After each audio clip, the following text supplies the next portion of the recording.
Hello everyone, welcome back to the Daily Dose. I'm Dr. Lance Garrison. I'm a licensed psychologist specializing in health psychology and behavioral medicine. And I serve as Dean for the College of Professional Psychology at the Chicago School. Today I want to talk to you about something all of us have experienced. Whether you practice meditation or not, it's that moment near the end of something when your mind says, all right, I've had enough. That's it. I'm done.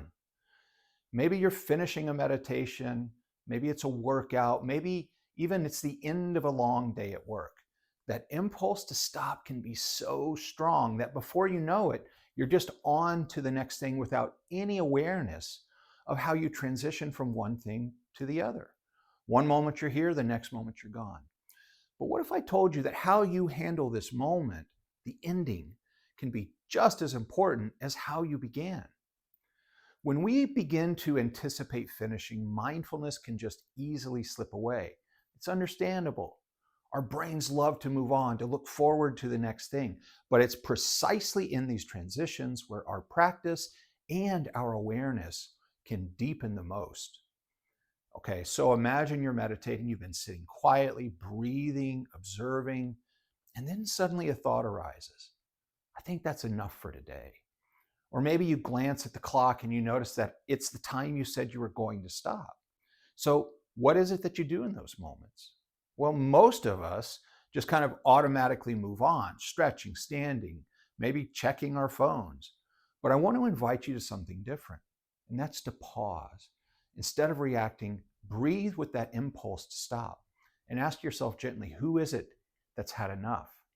Is it fatigue? Is it boredom? Is it restlessness?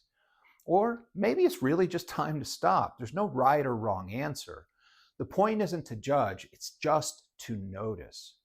Now, when you detect that very first urge to quit, just see if you can sit with it, breathe with it, linger for a few extra moments, and let the act of ending be a part of the meditation itself. Now, when you do this, you might notice some subtle emotions or thoughts that would have otherwise gone unnoticed. Maybe you'll see how quickly your mind wants to escape from discomfort, or how relief arises just at the very thought of being done. But if you stay just a little bit longer, you can begin to smooth out those automatic habits. You cultivate patience, awareness deepens, and this practice, it goes way beyond meditation. I want you to think about all the times in your day where you end something. Closing a door, finishing a conversation, shutting down your computer. They all seem small, maybe even insignificant, but mindfulness thrives in these tiny transitions. Closing a door mindfully might seem trivial, but it's these unimportant moments where we train ourselves to be fully here. And that presence ripples into bigger, more challenging situations in life, like finishing a big project that you poured your heart into, moving to a new city, or saying goodbye to an important chapter of your life. When we bring awareness to endings, we open ourselves to something profound, the reality of impermanence. Everything begins and everything ends, but how we navigate those endings shapes our experience, our peace, and our sense of presence.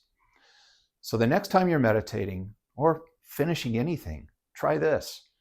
Notice the impulse to stop. Breathe with it. Linger.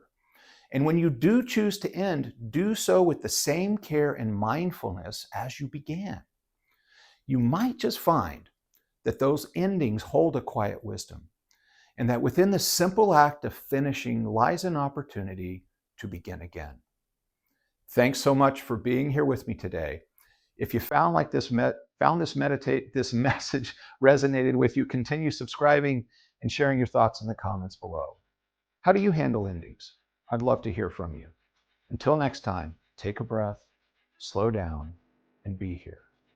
Right here, right now.